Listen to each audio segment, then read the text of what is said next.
प्रशासन के हाथ में होने के बाद व्यवस्था अगर 2 लोग वहाँ मर जाते हैं तो उसका जिम्मेवार कौन है? जो पैसे वाला है उसके लिए भगवान मौजूद है और जो पैसे वाला नहीं है उसके लिए भगवान मौजूद नहीं है। हर जगह वीआईपी, जिसके पास पैसे हैं वो सबसे आगे खड़ा हुआ है, जिसके पास पैसा नहीं है वो पिंजरे में बंद खड़ा हुआ है। कल को ये राधा वल्लभ जी का कॉरिडोर बनाएंगे, फिर राधा रमन जी का बनाएंगे, फिर निधिवन का बनाएंगे, फिर सेवा कुंज का बनाएंगे, फिर गोपेश्वर का बनाएंगे। ऐसे तो ये पूरे वृंदावन को विध्वंस उड़ाकर कॉरिडोर में ही बदल देंगे। रोडों पर जो अतिक्रमण हो रहा है उसे हटाएं, रोडों को चौड़ा करें, रोडों पर सुलभ की व्यवस्था करें यात्रियों के लिए। और ये सिर्फ कॉरिडोर खुद की जेब भरने का वो लोग प्रयास कर रहे हैं, बाकी पब्लिक के लिए कुछ भी नहीं। आज पूरा वृंदावन नहीं, पूरा ब्रज मंडल नहीं, पूरा उत्तर प्रदेश एक ही स्वर में इस बात को बोल रहा है कि जितनी सनातन और हिंदू विरोधी पार्टी है उतनी आज तक के इतिहास में कोई पार्टी नहीं हुई।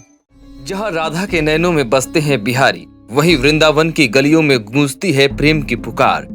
हर कुंज, हर मोड़, हर द्वार कहता है रास की अमर कहानी बार बार। वृंदावन जहां हर गली, हर मोड़ राधा कृष्ण की लीलाओं की साक्षी है।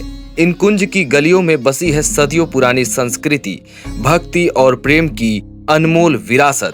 बांके बिहारी मंदिर वृंदावन का हृदय स्थल, जहां हर वर्ष लाखों श्रद्धालु दर्शन के लिए आते हैं। 19 अगस्त 2022 को जन्माष्टमी की मंगल आरती के दौरान अत्यधिक भीड़ के कारण भगदड़ मच गई, जिसमें 55 वर्षीय निर्मला देवी और 65 वर्षीय राम प्रसाद विश्वकर्मा की दम घुटने से मौत हो गई। उस दिन सारी व्यवस्था वहाँ वो शासन के पास में थी। आप क्या देखते हैं उस दिन के डीएम साहब, एसएसपी साहब बांके बिहारी जी मंदिर में वीआईपी और वीवीआईपी लोगों को लेके घुस गए। अब रात को 2 बजे आरती होनी थी, 1 गेट खोला जाना था, 2 गेट खोले जाने थे, 3 गेटों से निकासी होनी थी। इन्होंने क्या किया कि आनन फानन में 5 गेट खोल दिए। जो हजारों की तादाद में जो बाहर श्रद्धालु खड़े हुए थे वो एकदम उसमें घुसे। अरे एक बात बताइए, जब मंदिर पहले ही फुल कर लिया इन लोगों ने, उसमें और इस घटना ने मंदिर की सुरक्षा व्यवस्थाओं पर गंभीर प्रश्न चिन्ह लगाए। इस दुखद घटना के बाद उत्तर प्रदेश सरकार ने बांके बिहारी कॉरिडोर परियोजना की घोषणा की, जिसका उद्देश्य मंदिर तक पहुंच को सुगम बनाना और भीड़ प्रबंधन को बेहतर करना है। इस परियोजना के तहत 5 एकड़ भूमि का अधिग्रहण किया जाएगा, जिससे 275 परिवार और 200 दुकानदार प्रभावित होंगे। सरकार ने पुनर्वास और मुआवजे का आश्वासन दिया है, लेकिन स्थानीय समुदाय में चिंता बनी हुई है। हमारे जो वृंदावन का स्वरूप है वो कुंज गलियों के साथ में है। कॉरिडोर बनाएं, कुंज गलियों को छोड़कर कॉरिडोर बनाएं, क्योंकि यहाँ पर जो बाहर से यात्री आता है वो कुंज गलियों को देखने के लिए आता है और कृष्ण की लीलाओं को देखने के लिए आता है कि भगवान कृष्ण ने कहाँ माखन खाया, कहाँ गोपियों के वस्त्र चुराए, कहाँ कालिया मर्दन लीला की। जब स्वरूप ही वृंदावन का खत्म हो जाएगा तो वृंदावन में आने का महत्व क्या रह जाएगा। अब वृंदावन की संस्कृति कोई एक मंदिर पे आधारित नहीं है। वृंदावन में कई प्रमुख मंदिर हैं, जैसे बांके बिहारी जी का मंदिर तो है ही है, उसके अलावा राधा वल्लभ जी का है, राधा रमन जी का है, राधा श्याम सुंदर, राधा दामोदर, गोपेश्वर, तटिया स्थान, सेवा कुंज, निधिवन। और सरकार ऐसा बता रही है कि बांके बिहारी जी मंदिर में भीड़ है। मैं मानता हूँ बांके बिहारी जी मंदिर में भीड़ है। वृंदावन के कौन से मंदिर में आज भीड़ नहीं है? तो आज सरकार बिहारी जी के कॉरिडोर की योजना लेके आई है। कल को ये राधा वल्लभ जी का कॉरिडोर बनाएंगे, फिर राधा रमन जी का बनाएंगे, फिर निधिवन का बनाएंगे, फिर सेवा कुंज का बनाएंगे, फिर गोपेश्वर का बनाएंगे। ऐसे तो ये पूरे वृंदावन को विध्वंस उड़ाकर कॉरिडोर में ही बदल देंगे। गोस्वामी समाज, जो मंदिर के परंपरागत सेवायत है, इस परियोजना का विरोध कर रहे हैं। उनका कहना है कि इस विकास से मंदिर की पारंपरिक व्यवस्थाएं और सांस्कृतिक विरासत प्रभावित होगी।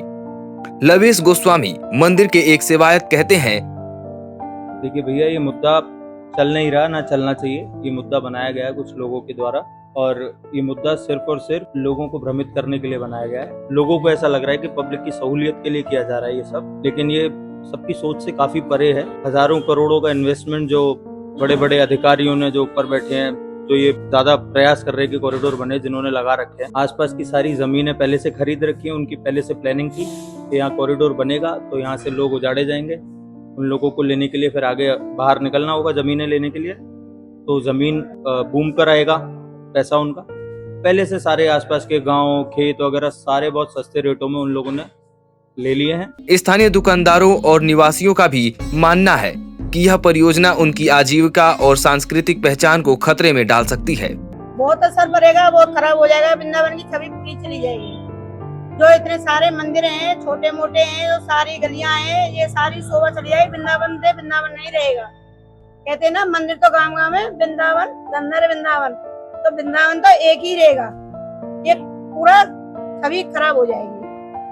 तो अगर कॉरिडोर बनेगा, यहाँ की कुंज गलियां हैं वो समाप्त हो जाएंगी, जो यहाँ का महत्व है वो खत्म हो जाएगा, जो यहाँ के निवासी हैं वो अपने बांके बिहारी लाल जी से दूर हो जाएंगे। आगे आप देखिए, काशी जाइए और बनारस, इधर सब जगह जाइए जहाँ जहाँ कॉरिडोर बना हुआ है, राम दरबार में, अयोध्या में, वहाँ क्या है, आज वहाँ पे आरती के भी पैसे लिए जाते हैं और यहाँ बांके बिहारी मंदिर में कोई भी आरती का पैसा नहीं लिया जाता।